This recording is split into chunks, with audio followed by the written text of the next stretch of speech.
Assalamualaikum warahmatullahi wabarakatuh. Ashaba akkam jirtu hordoftoota channelii YouTube Abdul App. Barnoota baay'ee bareedaa ta'e kan namni bilbila fayyadamu marti itti fayyadamuu fi beekuu qabu tokko isinii qabadhee dhufeen jira. Seetingii bilbila haalaan barbaachisaa ta'e kan namni bilbila fayyadamu hundi dirqama beekuu itti fayyadamuu qabu akkasuma faayidaa guddaa qabu isinii qabadheen dhufee kan waliin ilaallu ta'a. Seetingiin bilbila keenyaa kun eegan yoo keessa deemne waan baay'ee wantoota haaraa waan namni baay'een ittiin fayyadamne yookaan immoo ittiin xiyyeeffanne garuu osoon argadhe jedhee yaadu yeroo mara isin biraan gahaan jira. Obboleeyyan chaanaalii kanaaf haaraa taatan akka video yeroo mara yeroodhaan isin dhaqqabuuf yeroo maxxanfamu yeroodhaan isin dhaqqabuuf subscribe gochuudhaan akkasuma like share hiriyoota keessanii gochuun mallattoo beelii olii irra kaa'uu hin dagatinaa isiniin jechuu barbaada. Keessattuu kanneen akka WhatsApp kanneen akka Dropbox social media adda addaa namoonni adda addaa fayyadamuu barbaadu garuu dhimma tokko tokkoon akka inni screen irratti hin mul'anne ni barbaadu. Salphaatti haala kamiin akka wantoota sana karaarraa dabsinee itti fayyadamuu dandeenyu akkasuma namoonni tokko tokko fi jarri nagaafataa turan aappii tokko tokko gadiin buusaa garuu bakka inni seenee hin beeku yookaan immoo bakka inni seeneen dhabaa waan jedhus nagaafataa turanii haala kamiin aappii haayidinii fayyadamuudhaan yookiin immoo aappii barbaanne takka dhoskuudhaan yeroo barbaanne qofa bilbila keenyatti gadi baasuudhaan osoo waan sana diileetiin godhin osoo ofirraa hin balleessin jechuudha bilbiluma keessan sanarratti dhoskuudhaan haayid gochuudhaan itti fayyadamuu dandeessu. Seetingii kana argachuuf karaa sadiin arganna. Tokkoffaa bilbila keessan bareechitaniituma hoomii lafa duwwaarra irra qabuudhaan jala kana seetingiin ni jira seetingii sanarraa argannaa jechuudha. Aappii barbaadan dhoskitanii yeroo barbaadan gadi baaftanii itti fayyadamuu dandeessu jechuudha. Akkasuma dookumentii adda addaa kan namni bilbila keessan irratti akka argine barbaadan yeroo barbaadan aappii tokko rani keessu aappii san bilbila keessanirraa ni dhoskitu yeroo barbaadan qofa gadi baaftu jechuudha. Asii seetingii kanarra tuquudhaan argachuu ni dandeessu karaa tokkoffaa.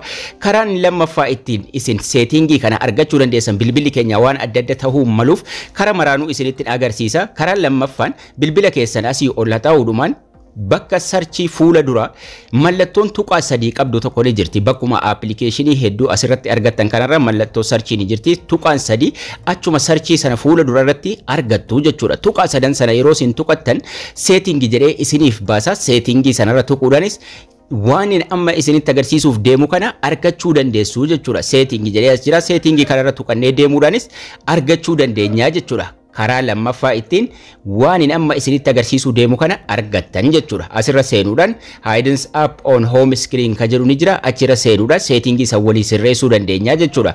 Seetingii bilbilarra seenuudhaan aappiidhuma seetingii jedhurra seenuudhaan home screen ka jedhu ni jira. Home screenii kanarra yoo tuqattanis ni argattu jechuudha. Kanaafuu karaa sadan kanaan seetingii amma isinitti agarsiisuuf deemu kana argachuu dandeessu jechuudha.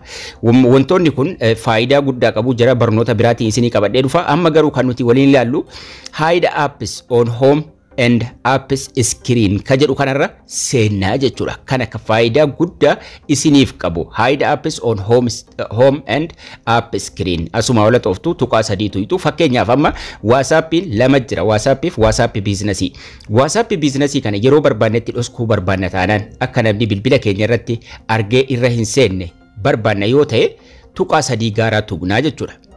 Tuqaa sadii asii tuquudhaan settings ka jedhu kana tuqanna gara gajjallaatti gaddeemuudhaan WhatsApp businessii itti fayyadamtanii kaatanii dhoskuu barbaannan hide apps on home screen home and apps screens ka jedhu kanarra tuqannaa jechuudha. Kana jechuun WhatsApp businessii san balleessuu hin feene meeseejiin irra taa'a wanni hundinuu akkuma jirutti jira garuu karaarraa dabsuu yookaan immoo dhoskuu barbaanne waan ta'eef WhatsApp businessii as keessa barbaaddachuudhaan irra tuqnaa jechuudha. WhatsApp tokko ka dhoskuu barbaanne yookaan immoo ka haayid gochuu barbaanne akka namni bilbila keenya irratti hin argine ka barbaanne jechuudha. Kanaafuu tuqaan takka irra keessa isaa jirti yookaan aappichuma irra tuqna yookaan immoo tuqatti kanarra tuqna waa tokko rakkina hin qabu. Aappii 10-20 aappii barbaadan dhoskuu dandeessu. Yeroo nuti irra tuqne hidden apps jedhee gubbaatti ol dabarsa mata duree kana jala fidee nuuf kahaa jechuudha. Aappii nu dhoskine erga haala kanaan irra tuqne gubbaatti ol dabarsinee kaane maal goona jala kana dan ka jedhu ni jira. Danii san tuquu qabdu dirqamaa jechuudha. Dan ka jedhu kana tuqnaa jechuudha. Tarii service niin jechuun mala dan ka jedhu kana tuqnaa jechuudha. Service ta'u daniis ta'u select ta'u kana tuqnaa jechuudha. Kanaafuu dan ka jedhu kana tuqnaa yeroo nuti tuqne aappiin sun bilbila keenyarraa guutummaan guutuutti ni dhabamaa jechuudha. Dan ka jedhu kana tuqna aappiin sun bilbila keenyarra ni dhokata ni dhabama. Dura WhatsApp lamatu wal cinaa ture bakka kana amma irraa dhabamee jira. Kana jechuun bilbila kanarra WhatsApp businessiin namni screenii kiyyarratti arguu hin danda'u aappiin qabu asuma irratti qofa arguu danda'a jechuudha. yeroo barbaanne yeroo baasuu barbaanne tuqaa sadan tuqina yeroo itti fayyadamuu barbaanne show hidden app yoo jiraate san tuqina yoo dhabame garuu setting ka jedhu tuqine deemnee baafanna tuqaa sadii tuqina setting seettu kana tuqachuun gara fuula duraa deemna sanaan booda gara gajjallaatti gad deemuudhaan hide apps ka jedhu kana tuqina hide apps on home and app screen ka jedhu tuqina mallattoo hirrisuu tokkotu irra jira baasuu barbaanne itti fayyadamuu barbaanne kanaafuu mallattoo hirrisuu sana yookaan immoo aappii isa dhokatee jiru kanarra tuqnaa jechuudha yeroo nuti irra tuqne aappiin sun ni bahaa jechuudha bahe garuu danii tuquu qabnaa jechuudha dan ka jedhu kana irra tuqna yeroo tokko amma bahee jira deemnee itti fayyadamuu dandeenya jechuudha dhuma aappiirra geessee kaha xumurarra kudoo WhatsApp biizinasiin dhufee seene itti fayyadamuu dandeenya jechuudha aappii 3-4 aappii 10 aappii haga barbaadan yeroo feetanitti akka inni dhufee gonkumaa asirratti hin mul'anne ni dhoskitu yeroo barbaadanitti immoo baaftanii itti fayyadamuu dandeessu jechuudha kanaafuu 3-4 itti dhoskuu barbaadan tuqaa 3 tuqna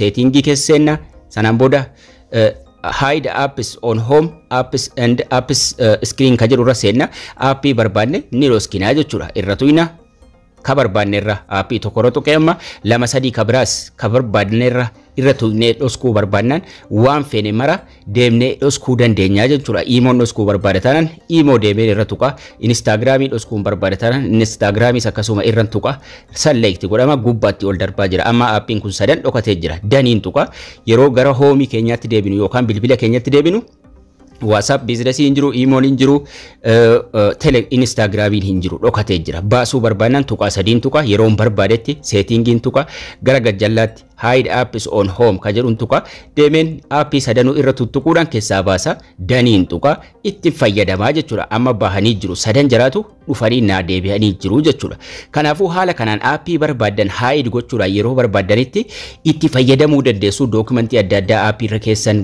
kan akka gaalaarii vooltii kan akka waa dhoskan keessa kaa'uudhaan bakka yeroo barbaadanitti dhoskuun itti fayyadamuu dandeessu yeroo barbaadanitti baaftanii argattu barnoonni keenyas kana fakkaata laayikii sheerii gochuu hin dagatina haga barnoota kutaa ittaanu walitti deebinu turtii gaarii